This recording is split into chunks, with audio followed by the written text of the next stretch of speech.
Hello साथियों, नमस्कार। आप सभी का स्वागत है सभी एकेडमी यूट्यूब चैनल में। साथियों, आज का जो हमारा प्रैक्टिस सेट है वो 5वां प्रैक्टिस सेट है। इससे पहले हमने 4 प्रैक्टिस सेट अपने चैनल पर अपलोड कर दिए हैं, जो कि आपके आने वाली यूपी ट्रिपल एससी की सभी परीक्षाओं के लिए बहुत ही महत्वपूर्ण है। साथियों, आप वीडियो को पूरा देखा करिए और आपके 20 क्वेश्चन में से कितने क्वेश्चन सही बने हैं वो कमेंट्स में ज़रूर लिखा करें। साथियों, कल का जो प्रैक्टिस सेट था, चौथा प्रैक्टिस सेट, उसमें भी अशोक कुमार जी ने 20 में से 20 क्वेश्चन बिल्कुल सही अटेम्प्ट किए हैं, जो कि इनका साथियों स्कोर बहुत बढ़िया जा रहा है अभी तक का जो स्कोर है इनका। ठीक है, उम्मीद करूंगा आगे भी ये ऐसे ही मेहनत करते रहेंगे और जितने भी अभ्यर्थी हैं वो सभी कमेंट्स करें कि आपका 20 में से कितना स्कोर बना है। तो चलिए साथियों, बिना टाइम वेस्ट के वीडियो को शुरू करते हैं। साथियों, वीडियो का पहला क्वेश्चन है, निम्नलिखित में से कौन कभी भी उत्तर प्रदेश का राज्यपाल नहीं रहा है? एनडी तिवारी, मोतीलाल बोहरा, वीवी गिरी या फिर रोमेश भंडारी? कौन नहीं रहा है ये आपको बताना है। तो साथियों, निम्न में से जो कभी भी उत्तर प्रदेश का राज्यपाल नहीं रहा है वो है साथियों एनडी तिवारी। ऑप्शन ए इस क्वेश्चन का एकदम करेक्ट आंसर हो जाएगा, एनडी तिवारी। अगले क्वेश्चन की तरफ बढ़ते हैं। अगला क्वेश्चन है, उत्तर प्रदेश में जनसंख्या का सर्वाधिक सांद्रण पाया जाता है, यानी कि सर्वाधिक जनसंख्या घनत्व जो पाया जाता है वो किस जिले में पाया जाता है? आगरा में, प्रयागराज में, गाजियाबाद में या फिर कानपुर जनपद में? तो साथियों, उत्तर प्रदेश में सर्वाधिक जनसंख्या जो सांद्रण पाया जाता है वह पाया जाता है गाजियाबाद जनपद में। ऑप्शन सी हमारा बिल्कुल करेक्ट आंसर हो जाएगा, गाजियाबाद जनपद में। अगले क्वेश्चन की तरफ बढ़ते हैं। अगला क्वेश्चन है, निम्न में से किस राज्य में भारत के प्रथम अमृत सरोवर का उद्घाटन किया गया है? मणिपुर में, हरियाणा में, राजस्थान में या फिर उत्तर प्रदेश में? तो साथियों, इनमें से जिस राज्य में भारत के प्रथम अमृत सरोवर का उद्घाटन किया गया है वह राज्य है साथियों उत्तर प्रदेश। और साथियों, उत्तर प्रदेश के जिस जिले में ये शुरू हुआ है वह जिला साथियों रामपुर। उत्तर प्रदेश के रामपुर जिले में पहला अमृत सरोवर का उद्घाटन किया गया था। तो ऑप्शन डी इस क्वेश्चन का एकदम करेक्ट आंसर हो जाएगा, उत्तर प्रदेश। अगले क्वेश्चन की तरफ बढ़ते हैं। अगला क्वेश्चन दिया गया है, उत्तर प्रदेश में मिड डे मील कार्यक्रम आरंभ किया गया था 1985 में, 1990 में, 1995 में या फिर 1997 में? तो साथियों, उत्तर प्रदेश में मिड डे मील कार्यक्रम जो आरंभ किया गया था वह किया गया था वर्ष 1995 में। ऑप्शन सी हमारा बिल्कुल करेक्ट आंसर हो जाएगा, 1995 में। अगले क्वेश्चन की तरफ बढ़ते हैं। अगला क्वेश्चन है, उत्तर प्रदेश में मूल्य वर्धित कर वैट लागू हुआ था 1 अप्रैल 2007 से, 1 जनवरी 2008 से, 1 जनवरी 2009 से या फिर 1 अप्रैल 2008 से? तो उत्तर प्रदेश में मूल्य वर्धित कर वैट जो लागू हुआ था वह हुआ था 1 जनवरी 2008 से। ऑप्शन बी इस क्वेश्चन का एकदम करेक्ट आंसर हो जाएगा, 1 जनवरी 2008 से। अगले क्वेश्चन की तरफ बढ़ते हैं। अगला क्वेश्चन दिया गया है, उत्तर प्रदेश कृषि अनुसंधान परिषद निम्नलिखित में से किस स्थान पर अवस्थित है? झांसी में, लखनऊ में, कानपुर में या फिर प्रयागराज में? तो साथियों, उत्तर प्रदेश में कृषि अनुसंधान परिषद जो स्थित है वह स्थित है लखनऊ में। ऑप्शन बी हमारा बिल्कुल करेक्ट आंसर हो जाएगा, लखनऊ में। अगले क्वेश्चन की तरफ बढ़ते हैं। अगला क्वेश्चन पूछा गया है, निम्नलिखित में से कौन सी अनुसूचित जनजाति बिजनौर जिले में निवास करती है? वैगा, खरवार, माहीगीर या फिर थारू जनजाति? तो साथियों, जो अनुसूचित जनजाति बिजनौर जिले में निवास करती है उस जनजाति का नाम है माहीगीर। ऑप्शन सी इस क्वेश्चन का एकदम करेक्ट आंसर हो जाएगा, माहीगीर जनजाति उत्तर प्रदेश के बिजनौर जिले में निवास करती है। अगले क्वेश्चन की तरफ बढ़ते हैं। अगला क्वेश्चन पूछा गया है, उत्तर प्रदेश महिलाओं से संबंधित पहली पत्रिका ... 1784 में प्रकाशित करने का श्रेय जाता है जिसके संपादक भारतेंदु हरिश्चंद्र थे? कौन सी पत्रिका थी वो? बालबोधिनी, सरस्वती, सितारे हिंद या फिर उत्तरद मार्तंड?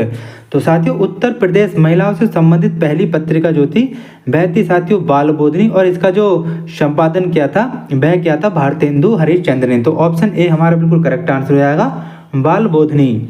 नेक्स्ट क्वेश्चन पर बढ़ते हैं। अगला क्वेश्चन दिया गया है, निम्नलिखित स्थानों में से कहाँ शाकंभरी देवी मेले का आयोजन किया जाता है? वाराणसी में, विंध्याचल में, मेरठ में या फिर सहारनपुर में? तो साथियों, शाकंभरी देवी मेले का जो आयोजन किया जाता है वह किया जाता है सहारनपुर जिले में। ऑप्शन डी हमारा बिल्कुल करेक्ट आंसर हो जाएगा, सहारनपुर जिले में। अगले क्वेश्चन की तरफ बढ़ते हैं।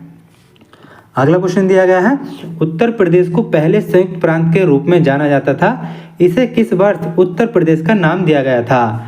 1947 में, 1951 में, 1950 में या फिर 1948 में। तो साथियों उत्तर प्रदेश को पहले संयुक्त प्रांत के रूप में जाना जाता था।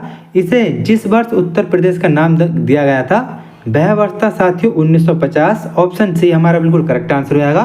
1950 में उत्तर प्रदेश को उत्तर प्रदेश नाम दिया गया था संयुक्त प्रांत की जगह। अगले क्वेश्चन पर बढ़ते हैं। अगला क्वेश्चन पूछा गया है, काकोरी षड्यंत्र केस में प्रधान आरोपी पंडित राम प्रसाद बिस्मिल को उत्तर प्रदेश के किस शहर में फांसी दी गई थी? वाराणसी में, गोरखपुर में, कानपुर में या फिर लखनऊ में? तो साथियों काकोरी षड्यंत्र केस में प्रधान आरोपी राम प्रसाद बिस्मिल को उत्तर प्रदेश के जिस शहर में फांसी दी गई थी उस शहर का नाम है साथियों गोरखपुर। गोरखपुर में फांसी दी गई थी आरोपी पंडित राम प्रसाद बिस्मिल को। तो ऑप्शन बी हमारा बिल्कुल करेक्ट आंसर हो जाएगा, गोरखपुर में। अगले क्वेश्चन की तरफ बढ़ते हैं। अगला क्वेश्चन पूछा गया है, जीटी रोड नहीं गुजरती है प्रयागराज से, आगरा से, अलीगढ़ से या फिर मुगलसराय से? तो साथियों जीटी रोड प्रयागराज से भी गुजरती है, आगरा से भी, मुगलसराय से भी, लेकिन अलीगढ़ से नहीं गुजरती है। तो ऑप्शन सी इस क्वेश्चन का एकदम करेक्ट आंसर हो जाएगा, अलीगढ़ से। अगले क्वेश्चन की तरफ बढ़ते हैं। अगला क्वेश्चन है, निम्नलिखित में से कौन सा नाभिकीय संयंत्र शक्ति संयंत्र उत्तर प्रदेश में स्थित है? कैगा, नरोरा, कलपक्कम या फिर काकरापार? तो साथियों इनमें से जो नाभिकीय शक्ति संयंत्र उत्तर प्रदेश में स्थित है उसका नाम है नरोरा और साथियों बुलंदशहर में स्थित है। तो ऑप्शन बी हमारा बिल्कुल करेक्ट आंसर हो जाएगा, नरोरा। अगले क्वेश्चन पर बढ़ते हैं। अगला क्वेश्चन दिया गया है, उत्तर प्रदेश का निम्न में से कौन सा जिला काली मिट्टी के बर्तनों के लिए प्रसिद्ध है? वाराणसी है, आजमगढ़ है, बुलंदशहर है या फिर बाराबंकी है? तो साथियों इनमें से जो जिला काली मिट्टी के बर्तनों के लिए प्रसिद्ध है उत्तर प्रदेश का, उस जिले का नाम साथियों आजमगढ़। ऑप्शन बी हमारा बिल्कुल करेक्ट आंसर हो जाएगा, आजमगढ़ जिला काली मिट्टी के बर्तनों के लिए प्रसिद्ध है। तो ऑप्शन बी बिल्कुल करेक्ट आंसर हो जाएगा। अगले क्वेश्चन की तरफ बढ़ते हैं। अगला क्वेश्चन है, दादरी, चुनार, चुर्क तथा डाला सभी कारखाने हैं जो उत्पादित करते हैं सीमेंट, चीनी, कागज या फिर उर्वरक? तो साथियों दादरी, चुनार, चुर्क और डाला ये सभी जो कारखाने हैं यह हैं साथियों सीमेंट के और सीमेंट उत्पादित करते हैं। तो ऑप्शन ए हमारा बिल्कुल करेक्ट आंसर हो जाएगा, सीमेंट। अगले क्वेश्चन की तरफ बढ़ते हैं। अगला क्वेश्चन पूछा गया है, इफ्को यूरिया कारखाना उत्तर प्रदेश के निम्नलिखित में से किस स्थान पर है? ऊंचाहार में, आंवला में, जमशेदपुर में या फिर जगदीशपुर में? तो साथियों इफ्को यूरिया कारखाना उत्तर प्रदेश के जिस स्थान पर है उस स्थान का नाम है साथियों आंवला। आंवला में इफ्को यूरिया कारखाना स्थित है। तो ऑप्शन बी हमारा बिल्कुल करेक्ट आंसर हो जाएगा, आंवला। नेक्स्ट क्वेश्चन पर बढ़ते हैं। अगला क्वेश्चन दिया गया है, तीव्र औद्योगिकरण हेतु निवेश करने तथा रोजगार के अवसरों को सृजन के लिए उत्तर प्रदेश सरकार राज्य का पहला आंकड़ा केंद्र स्थापित करेगी। गौतम बुद्ध नगर में, ग्रेटर नोएडा में, गाजियाबाद में या फिर गाजीपुर में? तो साथियों तीव्र औद्योगिकरण हेतु निवेश करने तथा रोजगार के अवसरों के सृजन के लिए उत्तर प्रदेश सरकार राज्य का पहला आंकड़ा केंद्र जो स्थापित करेगी वह करेगी साथियों ग्रेटर नोएडा में। ऑप्शन बी हमारा बिल्कुल करेक्ट आंसर हो जाएगा, ग्रेटर नोएडा में। अगले क्वेश्चन की तरफ बढ़ते हैं। अगला क्वेश्चन दिया गया है, उत्तर प्रदेश में नींबू प्रधानतः कहाँ उगाया जाता है? सहारनपुर और मेरठ, फतेहपुर और प्रतापगढ़, लखनऊ और हरदोई या फिर इलाहाबाद और वाराणसी में? तो साथियों उत्तर प्रदेश में नींबू की जो प्रधानता है वह साथियों सहारनपुर और मेरठ में। ऑप्शन ए हमारा बिल्कुल करेक्ट आंसर हो जाएगा, सहारनपुर और मेरठ। अगले क्वेश्चन की तरफ बढ़ते हैं। अगला क्वेश्चन पूछा गया है, निम्न कंद फसलों में से किसे गरीब का मित्र कहा जाता है? शकरकंद को, रतालू को, कचालू को या फिर आलू को? तो साथियों इन कंद फसलों में से जिसे गरीब का मित्र कहा जाता है वह हो जाएगा साथियों आलू। ऑप्शन डी हमारा बिल्कुल करेक्ट आंसर हो जाएगा, आलू को गरीब का मित्र कहा जाता है। अगले क्वेश्चन की तरफ बढ़ते हैं। अगला क्वेश्चन पूछा गया है, उत्तर प्रदेश में उगाई गई निम्नलिखित फसलों में से किसकी अवधि न्यूनतम है? चना की, मसूर की, अरहर की या फिर मूंग की?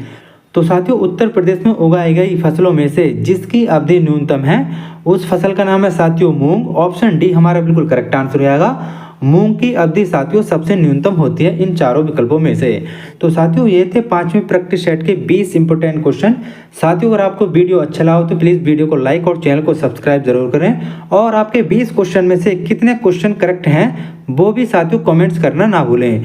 तो चलिए साथियों मिलते हैं फिर अगले प्रैक्टिस सेट के साथ में। तब तक के लिए सभी साथियों को जय हिंद, जय भारत, सभी साथियों को नमस्कार।